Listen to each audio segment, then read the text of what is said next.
This for data, government data inquiries, and we do have a data practices policy and had one for a very long time. When inquiries or interviews are requested regarding the release of government data, employees are referred them to the responsible authority, which is essentially department heads. Also in Minnesota state statute, it defines what a responsible authority is, and that those are all listed in our Douglas County data practices policy. Their department, every county coordinator, by default, the department head's going to handle these. I'll handle them for my own department. To approve. So moved. Thank you, Charlie. Is there a I'll second? I'll second it. Thank you, Jerry. Discussion? Mr. Chair, I guess as far as discussion, I do have something I definitely want to tell the audience here, public. So if this is the time, I'll do it. Otherwise, I'll wait. After. No. Okay. Well, I guess I want to address all you folks out there. I see some mighty serious looking faces out there, and I'm glad you're here, and I'm glad we get to talk about this. But I guess I want to start out by saying that I don't know how this topic got construed that going to your department head with a question or a problem is a gag order. Man, that totally catches me by surprise. I don't get that at all. And so I guess I just want to push the rewind button here a little bit and make a few statements here. You know, because of the time in which we live in today, we have to, you might say, cover your butt, like they say out there. And I know the question was brought up about why the attorney sits in on negotiations. Well, I tell you what, in today's world, we're living in a different world than we were 20, 30 years ago. I happen to remember when you could take a gun to school, have it in your car, take it to your locker, and there was nothing said about it. Look what happened today. We can't even put a gun in your car at a parking lot near school. That's how far things have went backwards. And I believe that the taxpayers expect us to be good stewards of their tax dollars, and that's exactly how I see this. This has got nothing to do with stopping anybody from free speech, talking about a complaint at all. This is simply a protocol measure that if you go to your department head first, and I would dare say that 90% of the problems are going to be handled at that level. If they are not, then you can come to one of us. There's no reason in the world that you cannot talk to any one of us about a problem if you have it directly with your department head. I don't know how much more simple we can make that. That is absolutely how this is going to work, or would work. And again, I hate to see tax dollars being spent on carelessness. And to me, all we're doing here is doing protocol that makes total common sense to me. I was in business for over 40 years, self-employed, had a lot of employees, and believe me, you have to have some ways to handle things that are just common sense. I guess the other thing I want to make sure is that and we're all about getting accurate information out there, not secondhand information, and that is again the purpose of this here. But silencing an employee is absolutely not the truth, and I want to make sure the newspaper understands that, because that article in the paper to me was written crazy. And I want to tell you something else. Anybody that knows me, and I'll tell you, anybody that knows me, I don't think you'll find a stronger advocate for free speech in the Second Amendment than myself. There is, if anybody knows me, I stand by that day and night, and so that absolutely is my passion. I guess the other thing is that you know, and I say this, I've said it before, I'll say it again, and that is that when you come to work, attitude and communication, those are two things that absolutely go hand in hand, and without that, things go down the wrong road. And so I think what we're doing here is trying to prevent just wild goose chases from happening. Other than that, my phone's always on. I absolutely will listen to anybody. And if you have a legitimate complaint, I'm not talking about coming in 10 minutes late every day. That's not a complaint.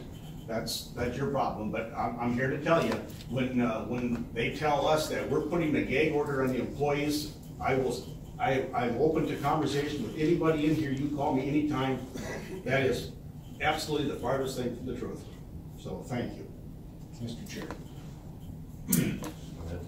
Yeah, most of you know me. If anything, I need a gag order because I do talk more than I probably should, and I blurt things out. You can ask Mr. Larson. He don't like me much because of that sometimes. And I say things that probably shouldn't be said, but it does come back to haunt us. And by no means are we trying to stifle a darn thing. I agree 100% with Mr. Rapp. And like I said, you know where to find me and how to get a hold of me. We're not hiding a thing. We have respect for what you do. You know, a lot of Brent is here, I see, and Jody and the people in charge of a lot of the media in the whole community.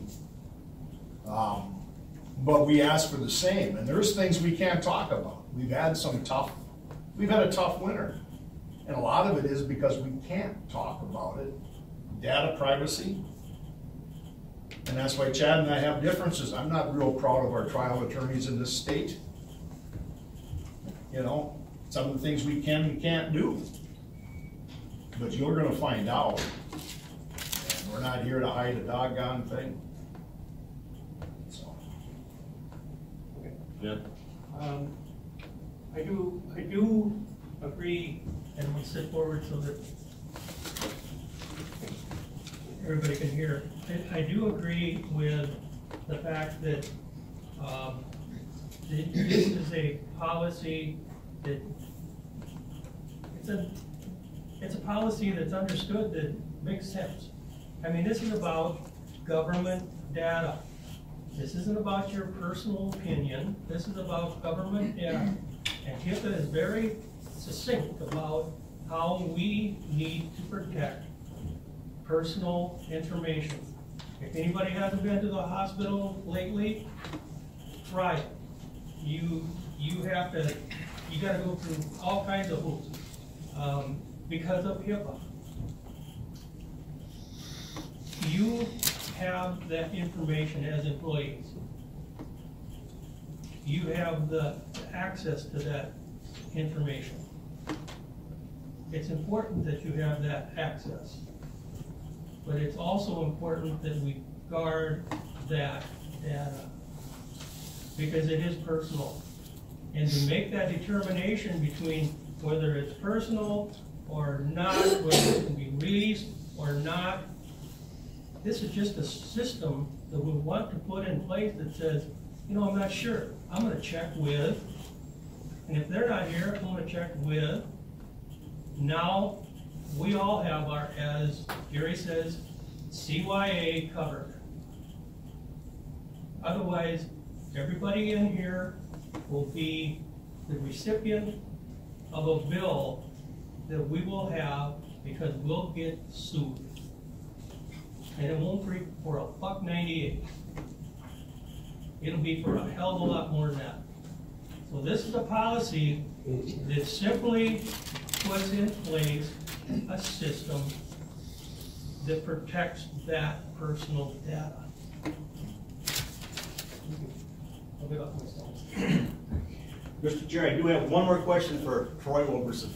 Question came up, and that is if the sheriff is out of town, that there would be nobody to talk to at the sheriff's office.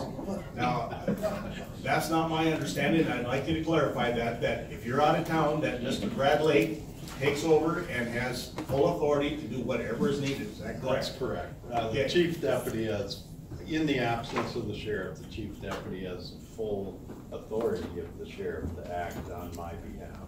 So Okay. that's why it's so important to have a good chief deputy. That's right. And I did.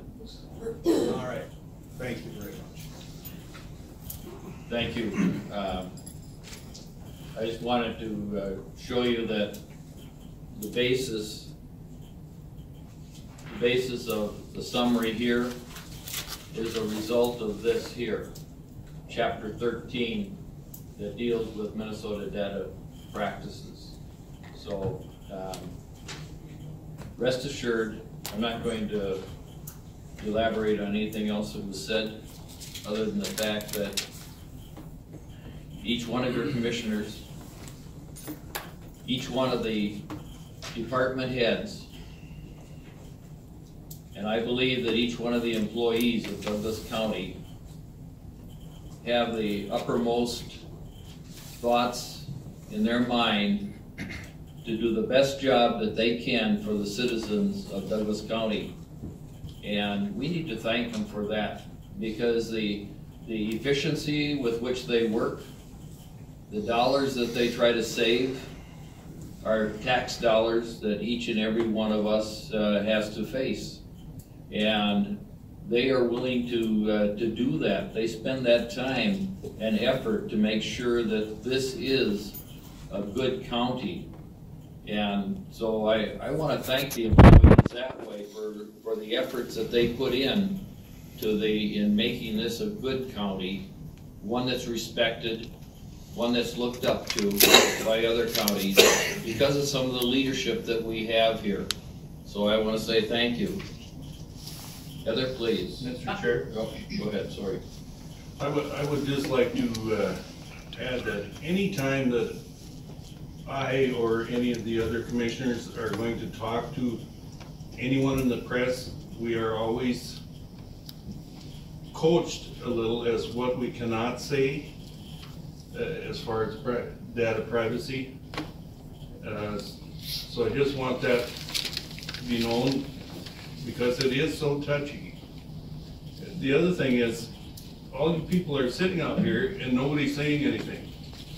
Are you understanding this, what we're talking about, or does somebody still have a problem with it? Please speak up. Mr. Chair? Yeah. Yes. I think we should acknowledge that there's a huge distinction between this proposed policy and the one that came out in Apple Press. In all candor, I would not have recommended this board adopt the first draft of that policy. This is very different in that it reflects Chapter 13 of the Governmental Data Practices Act, and it's consistent with it, and for that reason I'm recommending that the board adopt this version. Al? Thank you. Yeah, well, Chad nailed it right there. The first draft of this that we saw, I mean, if anything's crazily written, that was crazily written. It had in there, right in there, the employees shall not talk to the media. Specifically, will not talk to radio, will not talk to TV, magazines. That's what the first one said. This one, I can see it makes sense. You guys have to have somebody that handles information of the public, and we're the public. Media is the public. We're no different than the public. And if we have to make a request for information that involves digging through a lot of files, documents, whatever, it's good that you have somebody that's responsible for releasing that information to us. So I think this current policy makes sense. The old one, crazily written. Thank you. I would concur. Judy, what you've got is a process. It's a process. You had first draft, second draft. This commission has never been one to back up, rescind something, redo it, and move forward. So don't think that we're hardline. You know what? We're not. Mr. Chairman? Jody? Well, now that we've been duly reprimanded for bringing the information to the public of what was going to be the first policy brought to the commissioners, I feel it is our responsibility as journalists and the media of this community to bring that information out. And it was in your agenda. And we take that very seriously. I can't speak for Mr. Parody, but I will include the journalists that work for KXRA as well as the journalists that work for the Echo Press. We take journalism very seriously, and freedom of information is serious to our community and to our county. When I said in the first draft, it states that we had to contact the department head or the county coordinator for information. I use the example of talking to Mr. Wilberson, trying to reach him if he's out of town. He's the department head. It said nowhere in there that after, if he's not available, that I could go to Mr. Lake. So it was poorly written, and I commend you for taking it seriously and having it rewritten, because now it makes sense. Thank you. Thank you. Heather, please. Meyer. Yes. Miller. Yes. Stratton. Yes. Pratt. Yes. England. Yes. Motion carries. Thank you.